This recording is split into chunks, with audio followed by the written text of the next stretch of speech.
Biggest flooding concern as we look to the days ahead appears to be the Yough River. John Shumway's out with the KDKA Mobile Weather Lab tonight. John. Yeah, we're in Boston, Ken, and take a look at the piece of ice behind me. Now, this was part of the ice jam, and you can see that that ice is about 6 to 8 inches thick, and that slab is absolutely massive. Then look out into the Yough River, and think about that slab is what you're seeing going by at an incredible speed. And that view of moving ice is actually a relief to the people who live here. Powered by more than 2 inches of rain over the highlands and a lot of snowmelt, the Yough River's ice had crushed its way downriver and come to a stop today behind Dave Joseph's home in Boston. It's awesome. I think it's great.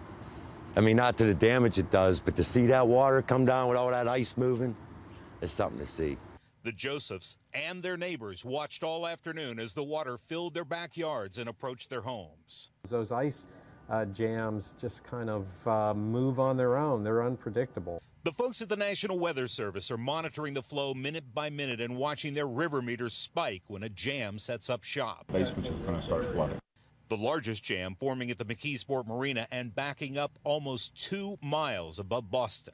Hopefully it'll move out into the Mon River without any problems and causing any flooding along the area around Boston, Pennsylvania. Fortunately, the Mon is expected to crest without too many issues, and the Allegheny River ice, which saw mostly snow, remains frozen in place. We lucked out in terms of the Allegheny. And for Dave and his neighbors, with a cracking and a snapping, the ice jam here broke just before 5 o'clock this afternoon.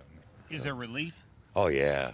I was just about ready to open up my cellar door and start hauling stuff out. I was just about ready to do it. It wasn't stopping, but just like that. That's amazing.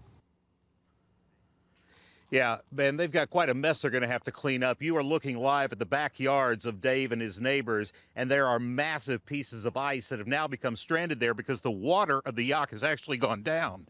This step, 1, 2, 3, was right at the water's edge when the water was cresting. Now you can walk all the way down here before you get to the water, and it actually drops off more before you get here.